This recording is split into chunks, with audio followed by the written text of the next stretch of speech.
سبحان اللہ پہلے کہہ سکتے ہیں، لیکن یہ اللہ تعالیٰ کے نہایت پسندیدہ ترین کلمات ہیں۔ پھر اسی طرح آپ صلی اللہ علیہ وسلم نے یہ بھی فرمایا کہ بے شک تم لوگ اللہ کی عظمت کا جو ذکر کرتے ہو، یعنی تسبیح، تحلیل، تحمید، جو الفاظ بھی کہتے ہو، وہ عرش کے ارد گرد چکر لگاتے ہیں، ان کی ایسی بنبناہٹ ہوتی ہے جیسے شہد کی مکھیوں کی بنبناہٹ۔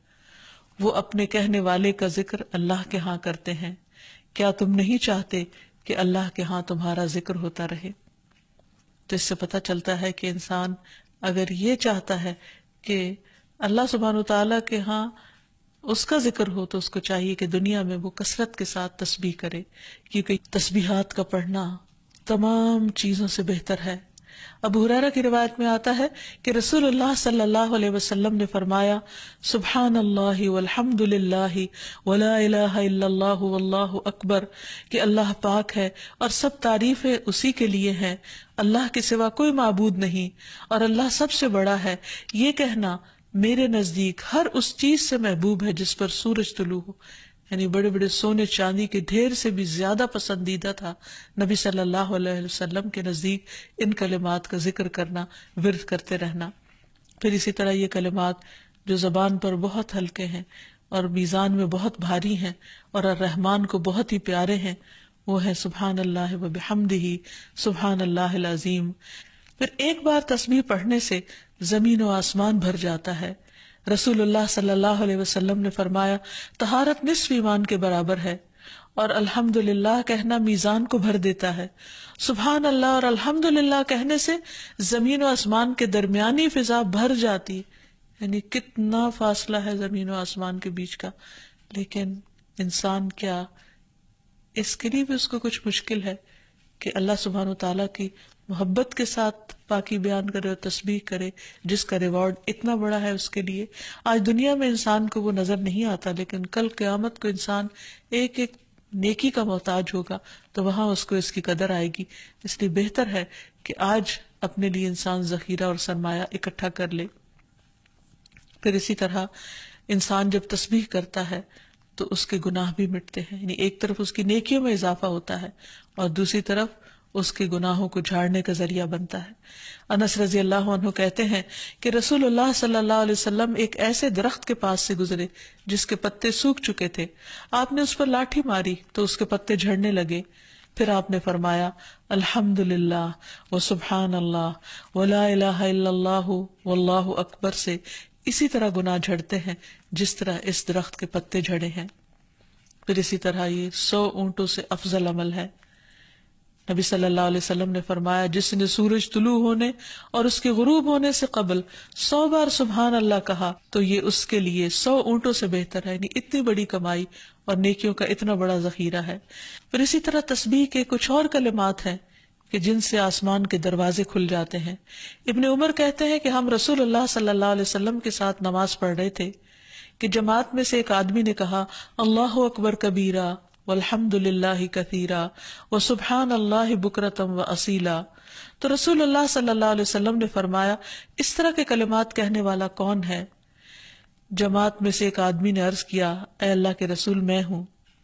آپ نے فرمایا کہ مجھے تعجب ہوا کہ اس کے لیے آسمان کے دروازے کھولے گئے۔ ابن عمر فرماتے ہیں کہ میں نے ان کلمات کو پھر کبھی نہیں چھوڑا جب سے اس کے بارے میں نے رسول اللہ صلی اللہ علیہ وسلم کو یہ فرماتے ہوئے سنا، کیا کہ اس شخص کے لیے آسمان کے دروازے کھول دیے گئے، یعنی ان کلمات کے پڑھنے کی وجہ سے۔ پھر تسبیحات کا پڑھنا جنت میں درخت لگانے کا سبب بنتا ہے۔ پھر اسی طرح انسان کے تمام جوڑوں کا صدقہ ہر روز اس پر واجب ہو جاتا ہے، اور یہ تسبیحات اس کے لیے ہر جوڑ سے صدقے کا باعث بنتی ہیں۔ پھر یہ ہے کہ تسبیحات عمر میں اضافے کا ذریعہ بھی بنتی ہیں۔ نبی صلی اللہ علیہ وسلم نے فرمایا، اللہ کے نزدیک اس مومن سے افضل کوئی نہیں جسے حالت اسلام میں لمبی عمر دی گئی ہو اس کی تسبیح و تکبیر اور تحلیل کی وجہ سے۔ پھر اسی طرح انسان کے لیے یہ تسبیحات محرومی سے بچاؤ کا ذریعہ بھی ہیں۔ رسول اللہ صلی اللہ علیہ وسلم نے فرمایا، کچھ دعائیں ایسی ہیں جن کو 100 مرتبہ پڑھنے والا کبھی محروم نہیں ہوتا۔ سبحان اللہ والحمد للہ ولا الہ الا اللہ واللہ اکبر. یعنی جب انسان کو کوئی حاجت ہو، کوئی ضرورت ہو، کوئی مشکل ہو، کوئی پریشانی ہو، تو اللہ سبحانہ وتعالیٰ کا ان الفاظ کے ساتھ ذکر کرنا شروع کر دے، تسبیح کرنا شروع کر دے، کیونکہ یہ باقی رہنے والی نیکیاں ہیں اور دنیا میں بھی انسان کو فائدہ دیتی ہیں اور آخرت میں بھی انسان کے لیے آگ سے بچاؤ کا ذریعہ ہیں. حدیث میں آتا ہے رسول اللہ صلی اللہ علیہ وسلم نے فرمایا اپنا بچاؤ حاصل کر لو. صحابہ نے عرض کیا اللہ کے رسول کیا دشمن آ گیا ہے؟ آپ نے فرمایا نہیں، لیکن جہنم سے تمہارا بچاؤ سبحان اللہ والحمد للہ ولا الہ الا اللہ واللہ اکبر سے ہے، اور یہی کلمات باقیات صالحات ہیں.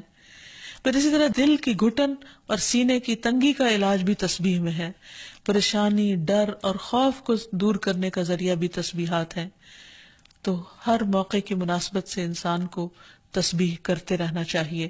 جب نعمت کی تکمیل ہو، جیسے نبی صلی اللہ علیہ وسلم نے جب اپنا مشن مکمل کر لیا اور اللہ سبحانہ وتعالیٰ نے ان کی گواہی دے دی کہ ان کا کام پورا ہو چکا ہے، تو اس وقت یہ صورت نازل ہوئی اذا جاء نصر اللہ والفتح ورأیت الناس يدخلون فی دین اللہ افواجا فسبح بحمد ربک واستغفر انہ کان توابا. جب اللہ کی مدد اور فتح آ جائے اور تو لوگوں کو دیکھے کہ وہ اللہ کے دین میں فوج در فوج داخل ہو رہے ہیں، تو اپنے رب کی حمد کے ساتھ تسبیح کرو اور اس سے بخشش مانگو، بے شک یقیناً وہ بڑا توبہ قبول کرنے والا ہے. پھر اسی طرح یہ ہے کہ انسان کو صبح و شام سبحان اللہ و بحمدہ کی تسبیح کرنی چاہیے.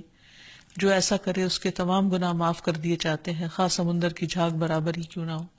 پھر خصوصاً فجر کے بعد انسان 3 بار یہ کلمات پڑھے سبحان اللہ و بحمدہ عدد خلقہ ورضا نفسہ وزنۃ عرشہ ومداد کلماتہ. اللہ کی تعریف اور اسی کی پاکی ہے، اس کی مخلوق کی تعداد کے برابر، اس کی رضا اور اس کے عرش کے وزن اور اس کے کلمات کی سیاہی کے برابر. یعنی اللہ سبحانہ وتعالیٰ کی تعریف ہر چیز سے زیادہ. پھر اسی طرح یہ ہے کہ فجر کے بعد اور عصر کے بعد خصوصی طور پر تسبیح کا وقت ہوتا ہے اور ساری مخلوق اس وقت تسبیح میں مشغول ہوتی ہے. پھر رکوع اور سجدوں میں اللہ تعالیٰ کی تسبیح بیان کرنی چاہیے. نماز کے بعد تسبیحات فاطمہ پڑھنی چاہیے. سوتے وقت وہ تسبیحات پڑھنی چاہیے جو نبی صلی اللہ علیہ وسلم نے حضرت فاطمہ کو سکھائی تھی. پھر اسی طرح نبی صلی اللہ علیہ وسلم رات کو جب تک نیند نہیں آتی تھی مسلسل تسبیح کرتے رہتے تھے. پھر اسی طرح قرآن مجید پڑھتے ہوئے جو آیات آپ کو خوش کرتی ان پر آپ اللہ سبحانہ وتعالیٰ کی تسبیح بیان کرتے. پھر اسی طرح بجلی کڑکنے پر یسبح الرعد بحمدہ والملائکۃ من خیفتہ کا پڑھنا. پھر بلندی سے اترتے وقت سبحان اللہ کی تسبیح کرنا.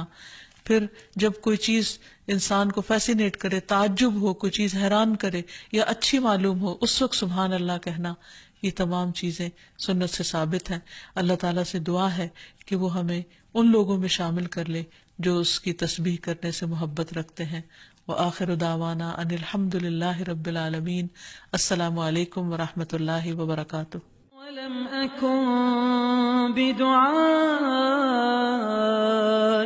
رب شقيا